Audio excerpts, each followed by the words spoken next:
안녕하세요. 아이, 대표님, 후보님. 여기 안쪽으로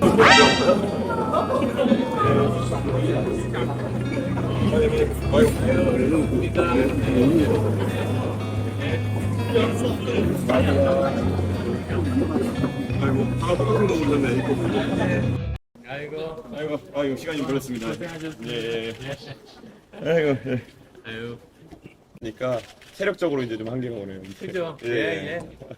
아, 그리고 특히 이제, 저기 청산하고 날라가지고, 그러니까요. 굉장히 길어요. 그러니까요. 그러니까 나중에 하루하루가 정말 힘들더라고요. 그러니까요. 이번에 그래서 뭐 사실 일정을 타이트하게 한다고 해서 막 돌아다니기 시작하다가 지난번 토론 앞두고는 이게 한계가 와가지고 예, 막 염증약 먹고 이러니까 토론 때 몽롱하더라고요. 그래서 이번엔 토론 앞두고 좀 일정을 뺐습니다. 그래가지고 두 번째 토론 앞두고는 예. 아니, 그래도 5.18 기념식 가셨잖아요. 가야죠 그거는 예, 예. 가야 되고. 아니, 저도 그래서 갔습니다. 예, 예, 맞습니다. 잘하셨습니다.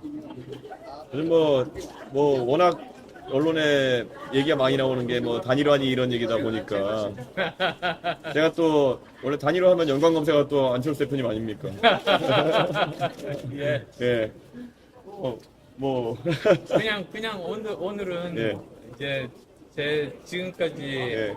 뭐 경험 같은 예. 내용들 예. 좀 진솔하게 예. 솔직하게 저 조언을 좀 드리고 싶은 예, 예. 부분도 있고 해서 그래서 이렇게 만남을 정했습니다. 제가 뭐 다른 분들이라면 몰라도 이번 계엄 사태 이후에 우리 안철수 대표님의 진정성이라는 거는 항상 저도 존경한다고 해왔고 존중하고 또 존경한다고 해왔고 한편으로는 저희가 3년 전을 생각해보면 참 그때 많은 일이 있었습니다. 예. 그래서 뭐 안철수 의원님 뵙고 제가 말씀드리는 거는 다른 국민의힘 인사와는 다르게 좀 더 허심탄회하고 편하게 얘기할 수 있을 것 같습니다. 예, 아니 저도 마찬가지입니다. 예, 예. 그때는 선거 치르고 바로 또 인수위하시고 이러느라 참 고생 많으시고 하셨는데 예. 그때도 다 기억나고 하네요 이제 보니까. 예. 그러면 예. 비공개로 비공개로 전환하겠습니다. 네. 예. 설정 부탁드립니다. 비공개로 전환할게요. 끝나고 백브리핑을 하겠습니다. 예. 네. 네, 비공개로 전환하겠습니다. 그러니까 체력적으로 이제 좀 한계가 오네요. 그죠? 예. 아, 그리고 특히 이제 저기 청산하고 날라가지고 그러니까요. 굉장히 길어요. 그러니까요. 그러니까 나중에 하루하루가 정말 힘들더라고요. 그러니까요. 이번에 그래서 뭐 사실 일정을 타이트하게 한다고 해서 막 돌아다니기 시작하다가 지난번 토론 앞두고는 이게 한계가 와가지고 예, 막 염증약 먹고 이러니까 토론 때 몽롱하더라고요. 그래서 이번엔 토론 앞두고 좀 일정을 뺐습니다. 그래가지고 두 번째 토론 앞두고는 예. 아니, 그래도 5.18 기념식 가셨잖아요. 가야죠 그거는 예, 예. 가야 되고. 아니 저도 그래서 갔습니다. 예, 예, 맞습니다. 잘하셨습니다. 요즘 뭐 워낙 언론에 얘기가 많이 나오는 게 뭐 단일화니 이런 얘기다 보니까 제가 또 원래 단일화 하면 연관 검색어가 또 안철수 대표님 아닙니까? 예. 예. 뭐 그냥 오늘은 예. 이제 제 지금까지 예. 뭐 경험 같은 예. 내용들 예. 좀 진솔하게 예. 솔직하게 저 조언을 좀 드리고 싶은 예, 예. 부분도 있고 해서 그래서 이렇게 만남을 정했습니다. 제가 뭐 다른 분들이라면 몰라도 이번 계엄 사태 이후에 우리 안철수 대표님의 진정성이라는 거는 항상 저도 존경한다고 해왔고 존중하고 또 존경한다고 해왔고 한편으로는 저희가 3년 전을 생각해보면 참 그때 많은 일이 있었습니다. 예. 그래서 뭐 안철수 의원님 뵙고 제가 말씀드리는 거는 다른 국민의힘 인사와는 다르게 좀 더 허심탄회하고 편하게 얘기할 수 있을 것 같습니다. 예, 아니 저도 마찬가지입니다. 예, 예. 그때는 선거 치르고 바로 또 인수위하시고 이러느라 참 고생 많으시고 하셨는데 예. 그때도 다 기억나고 하네요 이제 보니까. 예. 그러면 예. 비공개로 비공개로 전환하겠습니다. 네. 예. 설정 부탁드립니다. 비공개로 전환할게요. 끝나고 백브리핑을 하겠습니다. 예. 네. 네, 비공개로 전환하겠습니다. 네, 참 바빠주시다 보니까 체력적으로 이제 좀 한계가 오네요. 그죠? 예. 아, 그리고 특히 이제 저기 청산하고 날라가지고 그러니까요. 굉장히 길어요. 그러니까요. 그러니까 나중에 하루하루가 정말 힘들더라고요. 그러니까요. 이번에 그래서 뭐 사실 일정을 타이트하게 한다고 해서 막 돌아다니기 시작하다가 지난번 토론 앞두고는 이게 한계가 와가지고 예, 막 염증약 먹고 이러니까 토론 때 몽롱하더라고요. 그래서 이번엔 토론 앞두고 좀 일정을 뺐습니다. 그래가지고 두 번째 토론 앞두고는 예. 아니, 그래도 5.18 기념식 가셨잖아요. 가야죠 그거는 예, 예. 가야 되고. 아니 저도 그래서 갔습니다. 예, 예, 맞습니다. 잘하셨습니다. 요즘 뭐 워낙 언론에 얘기가 많이 나오는 게 뭐 단일화니 이런 얘기다 보니까 제가 또 원래 단일화 하면 연관 검색어가 또 안철수 대표님 아닙니까? 예. 예. 뭐 그냥 오늘은 예. 이제 제 지금까지 예. 뭐 경험 같은 예. 내용들 예. 좀 진솔하게 예. 솔직하게 저 조언을 좀 드리고 싶은 예. 부분도 있고 해서 그래서 이렇게 만남을 정했습니다. 제가 뭐 다른 분들이라면 몰라도 이번 계엄 사태 이후에 우리 안철수 대표님의 진정성이라는 거는 항상 저도 존경한다고 해왔고 존중하고 또 존경한다고 해왔고 한편으로는 저희가 3년 전을 생각해보면 참 그때 많은 일이 있었습니다. 예, 그래서 뭐 안철수 의원님 뵙고 제가 말씀드리는 거는 다른 국민의힘 인사와는 다르게 좀 더 허심탄회하고 편하게 얘기할 수 있을 것 같습니다. 예, 아니 저도 마찬가지입니다. 예. 그때는 선거 치르고 바로 또 인수위 하시고 이러느라 참 고생 많으시고 하셨는데 예. 그때도 다 기억나고 하네요 이제 보니까. 예. 네, 오늘 이렇게 가천대학교 와가지고 또 많은 학생들과 대화를 나누고 하니까 이번 선거에 대한 관심이 높아지고 있는 것을 느끼게 되었습니다. 예, 그리고 무엇보다도 또다시 한번 일자리 문제, 취업 문제 이야기 많이 들었고 특히 문과 계열 학생들 이야기할 때 직업에 대한 고민들 많아 보였습니다. 그래서 그 부분 또 정책에 반영할 수 있도록 계속 노력하겠습니다. 그리고 많은 분들이 궁금해하시겠지만 안철수 우리 대표님이 오셔가지고 이렇게 저한테 사실상의 조언 또는 본인의 경험담을 이제 많이 얘기해 주신 것 같아요. 아까 제가 농담 삼아 얘기했지만 단일화하면 안철수 아닙니까? 그렇기 때문에 그런 아젠다에 있어서 본인의 경험을 얘기해 주시는 것 같은데 뭐 굉장히 경험을 공유하는 차원에서 말씀이셨다. 그래서 어떤 이렇게 해야 된다 저렇게 해야 된다는 말씀의 취지는 아니었다라고 이해하시면 될 것 같고요.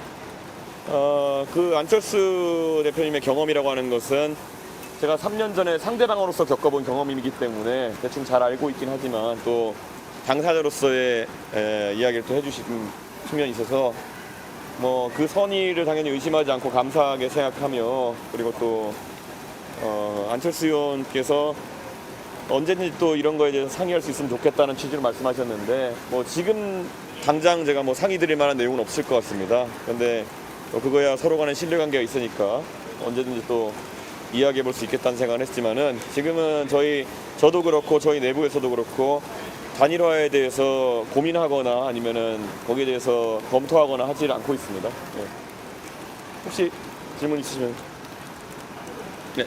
아까 안철수 의원님께 질문을 드렸는데 네. 그 단일화에 대한 혹시 구체적인 방법론에 대해서도 안철수 의원님이 조언을 하셨냐 물었더니 네. 그 후보님께 직접 물어보신 게 낫다 그래서 방법론단보다는 경험담에 대해서 이제 본인이 많이 그러니까 본인이 단일화를 그때 추진하셨던 경험 그리고 추진 안 했던 경험이 둘 다 있는 분이기 때문에 그것에 대해서 무미건조하게 좀 그 경험을 이야기하셨다 이렇게 보면 될 것 같습니다.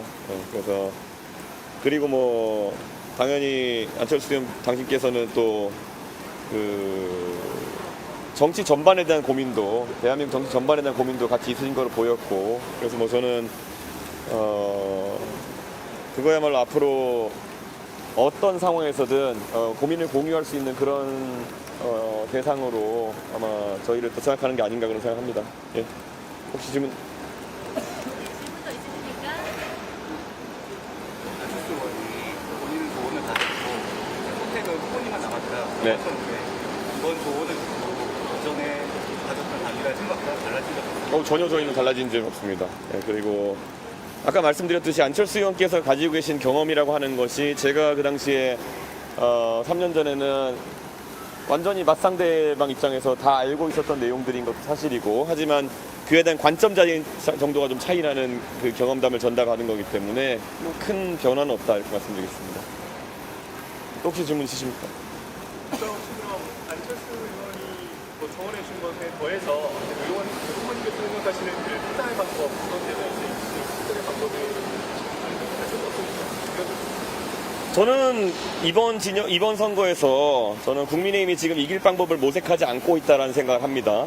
근데 그와 별개로 저희 개혁신당은 꾸준히 대선에 이기는 방법론만, 저희는 뭐 당권 싸움을 할 것도 아니고 저희는 대선에 이기는 방법만 고민해온 정당이고, 그래서 그거는 유권자들께 공개적으로 이미 결국에는 최대한의 확장성을 가지고 이길 수 있는 후보는 이준석이다라고 말씀드렸고, 그의 유권자들이 얼마나 호응해가지고 빠른 움직임을 보여주셨냐, 그것에 반전의 그런 가능성이 열려있다, 이런 생각을 하고 있습니다. 그래서 오늘도 제가 안철수 의원님께는 딱히 뭘 듣고 제가 뭘 말씀드릴 부분이 많지는 않았고요. 유권자들에겐 다만 이제 이재명 후보의 독주를 막기 위한 특단의 대책이라는, 결국에는 유권자분들이 서서히 입장전을 하셔야 된다. 저희 내부 조사나 이런 결과로는 좀 그런 움직임이 감지가 되고 있습니다. 저희도 상당히 공신력 있는 여론조사 기관에 의뢰해가지고 저희 전략을 수립하고 있기 때문에 지금 젊은 세대의 그런 어떤 변화에 대한 갈망은 지난 1차 TV 토론 이후에 굉장히 세게 달아오른 상태라는 걸 저희가 내부조사 확인했습니다. 그런데 거기에 호응해서 기성세대, 또 전통적 보수의 지지자 덩어리가, 그러니까 60대 이상의 덩어리가 어떻게 움직이냐에 따라가지고 반전의 틀이 만들어질 수 있겠다라는 판단은 저희는 내리고, 그런 이기는 전략에 저희는 주목하지, 뭐 정치공학적으로 이렇게 뭐 어떻게 단일화니 이런 거에는 저희는 전혀 시간을 쓰지 않고 있습니다. 저희도 어제도 저희 내부에서 전략회의를 하면서 수치를 하나하나씩 뜯어보면 저희는 유권자들께서 빨리 표를 몰아주시면 이길 수 있다는 결론을 내렸습니다.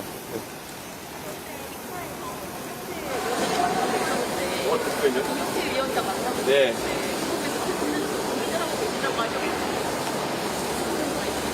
기용태 위원장이 제가 고민하고 있다고 말했다고요? 더 혼나야겠네요, 진짜. 이거 진짜. 제가 어제 반농담조로 김용태 위원장이 저랑 워낙 친하다 보니까 자꾸 그럼 혼내준다 이런 얘기를 농담 삼아 했는데, 오늘 김용태 위원장을 만나가지고 또 우리 만나면 늘상 통상적인 대화를 했고, 김용태 위원장이 저한테 형님 내심으로는 단일화 고민하고 계신 거 아니에요? 라고 제가 그냥 워딩 그대로 옮겨드릴게요. 그래서 제가 아닌데 이랬습니다. 예. 이게 진짜 따옴표 그대로 쓰셔도 됩니다. 예. 안철수 의원이 예.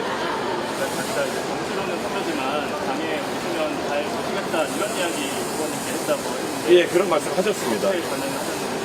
근데 뭐 그거야 뭐 안철수 의원님이 격식을 갖추기 위해서 해주신 말씀이지만은 뭐 저도 사실 누차 얘기한 것처럼 대선 경로에서도 그렇고 안철수 의원님과 정치개혁이라든지 아니면은 과학기술진흥에 있어가지고는 언제든지 힘을 합쳐서 같이 일해볼 생각이 있지만, 지금은 서로가 속한 당이 다르고 지금은 그렇게 할 수 없는 상황이기 때문에 안철수 의원님께서 그런 제안을 하시는 것은 감사하게 들으면서도 뭐 실질적인 그런 움직임이 있을 수 없는 상황이다, 이렇게 말씀드립니다. 네. 네. 단일화 안 하신다는 얘기는 100번은 더 하실 것 같은데요. 네. 국민의힘에서 자기적 이야기가 나오지 않도록 할 거예요. 뭐 사실 저희는 이 단일화 논의가 반복되는 것 때문에 사실 표심의 집결에 상당한 장애를 지금 입고 있습니다. 그렇기 때문에 상징적인 의미로 손해배상을 청구할 수는 있겠지만은 그게 뭐 선거에 의미 있는 행동 아닐 거고, 저희가 이게 자꾸 이제 정치 과정에 대해 가지고 대중들이 약간 잘 모르시는 부분이, 이게 뭐 돈이 자꾸 나간다 이런 얘기를 하시는 분도 있고 한데, 선거를 치르다 보면은 선거에 들어가는 비용은 보통 선거운동 기간이 시작되기 전에 다 지불을 마칩니다. 그렇기 때문에 뭐 금전적인 문제 때문에 단일화를 할 것이라느니, 아니면은 뭐 이준석이가 뭐 한 자리 받고 할 거라느니, 이런 가설이나 동기 자체가 저희는 다 그냥 부정하겠습니다. 왜냐면 그게 실제가 아니고, 한편으로는 이준석을 포섭하기 위한 뭐 여러 가지 행동들이 제가 탈당해서 창당하기 전에도 있었지만 제가 거기에 응하지 않고 창당한 것은 잘 알고 계실 겁니다. 그래서 제 입장에서는 그런 거에 제가 정치하면서 한 번도 이끌리지 않았다라는 게 하나의 그 포인트일 겁니다. 네.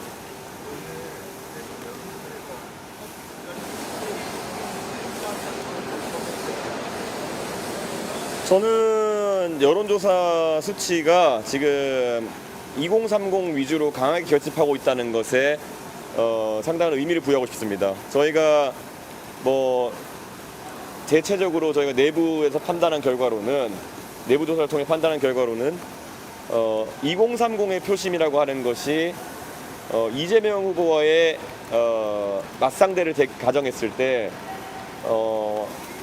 유의미한 차이로 이준석에게 우위가 있다라는 그런 저희는 판단을 하고 있습니다. 그렇기 때문에 저희는 이준석 중심으로 이번 선거가 치러지게 되면은 저는 지난 대통령 선거 때 2022년 대통령 선거보다 젊은 세대에서 더 강한 결집이 일어날 것이라는 확신을, 데이터를 보고 하게 됐습니다. 네, 그래서 아까 제가 말씀드린 것처럼 유일한 변수는 60대 이상의 전통적 보수 지지층이 얼마나 빠른 속도로 이런 변화에 참여하느냐에 달려 있고, 실제로 지난 토론 이후에 60대 이상에서도 특히 60대 여성 중심으로 굉장히 큰 변화가 감지된 것도 사실입니다. 그래서 저희는 항상 선거할 때 데이터 보고 저희가 하는 거지, 저희는 감을 보고 하는 게 아닙니다. 그렇기 때문에 저는 중도 보수 진영의 유권자들께 강하게 호소하는 것이, 오늘부터 그 흐름이 가속화되면은 아마 2차 TV 토론이 끝날 때쯤에는 완연한 변화가 있을 것이다. 그렇기 때문에 당장 이번에 이 정체되어 있는 선거에서 한번 파란을 일으켜보자라는 것을 주변에 널리 알렸으면 좋겠다, 그런 생각입니다. 예, 예. 네. 오늘 오전에 윤석열 전 대통령이 부정선거 관련 코멘터리에 관람한 사실이 좀 알려졌는데, 국민의힘에서는 탈당한 분이랑 관계없다 이렇다는 건데, 그분이 어떻게 보세요?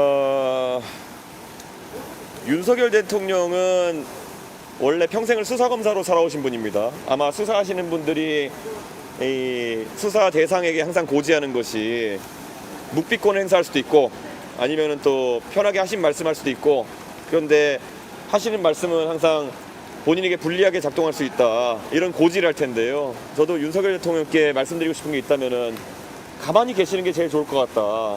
지금 선거 과정 중에서 본인이 하는 모든 행동은 본인에게 불리하게 작용할 것이다, 이런 말씀을 드리겠습니다. 네. 어제 안철수 의원이 김문수 후보 예. 만남 추천하셨다고 하는데 만날 의향 있으십니까?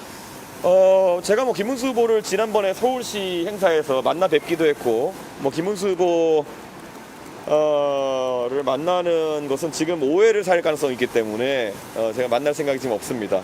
근데 뭐 김문수 후보께서 뭐 기사로 이렇게 통상적인 발언하시는 것들은 많이 보고 있지만, 그게 뭐 저희의 움직임에 영향을 주는 상황은 아닙니다.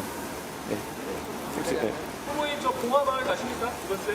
아직까지 최종 판단하지 않았지만은 지금으로서는 선거 일정에는 들어있지 않습니다. 네, 뭐 저희가 뭐 그건 끝까지 한번 검토해 보겠습니다. 네.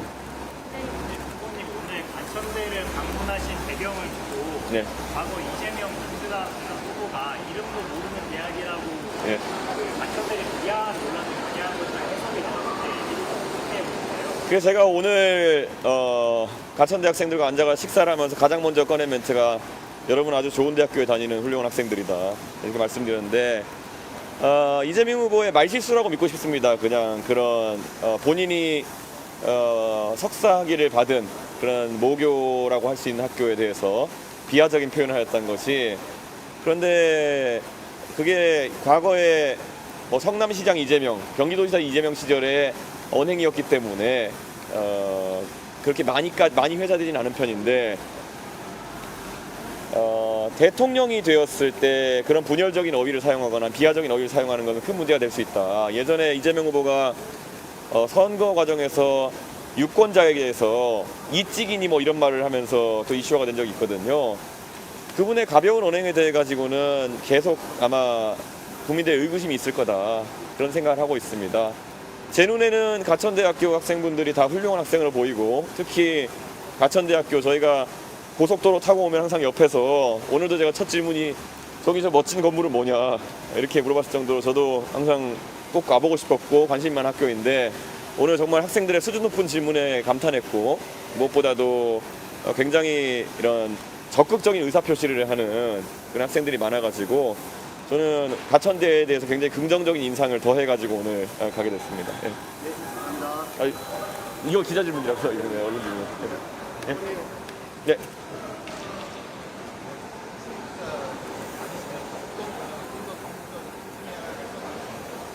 잠깐만 안 들리는데. 학식 먹자 하면서요? 오늘 저도 이제 가장 궁금했던 게 지금 대한민국에서 이공계 일자리가 좀 좋은 일자리가 많아지고 있다는 얘기는 나오지만 제가 또 많은 분들과 얘기해 보면은 현실적으로 이공계 일자리는 좋은 일자리에 해당하는 일자리일수록 지방으로 이전해야 되는 문제가 있다. 그래서 지방의 연구소나 아니면 생산시설로 가서 근무해야 되는 문제가 있기 때문에 여기에 대한 어떤 주저하는 마음이라든지 아니면 생활 격차라든지 이런 것들을 어떻게 해소할 것인지가 좀 많은 관심을 받고 있는 것 같아요. 그래서 그 부분을 제가 중점적으로 어느 학교를 가든지 많이 물어보고 있고요. 그래서 이공계 이제 연구원이나 이런 것에 대한 이런 분들에 대한 처우는 저희가 지난번에 한번 개선하기 위한 과학연금이나 이런 이야기를 한 바가 있고요. 지방에 이제 회사로 취업하시는 분들에 대한 공약은 저희가 계속 이야기를 들으면서 고민하고 있습니다. 이게 사실 젊은 세대에게는 취업 고민이 제일 크기 때문에 그 부분 풀어내야 되고요. 창업에 대한 고민도 굉장히 많이 나오는 것 같습니다. 특히 가천대학교는 오늘 들어보니까 창업 지원 프로그램이 굉장히 활성화돼 있어가지고 특히 창업에 대한 관심을 가는 학생들이 많은 것 같은데요. 지금 소위 자금 지원이나 이런 것들이 있어가지고 학생들이 접근성이 좀 안 좋은 자금들이 좀 많기 때문에 그런 부분을 경로를 좀 넓혀달라는 얘기가 있었고 한편으로는 이 사업화를 진행하는 과정 속에서 좀 도움을 줄 수 있는 방법이 있는지 이런 걸 고민하는 부분이 있었습니다. 그래서 이런 거 저도 미리 뭐 많이 고민해왔고 저희 과방위에서도 많이 논의했던 그런 부분이 있지만 앞으로 정책에 또 담아내고 또 많이 공약할 수 있도록 하겠습니다. 질문 더 있으실까요? 네. 오늘 여기까지 오셔서 너무 감사했습니다. 예.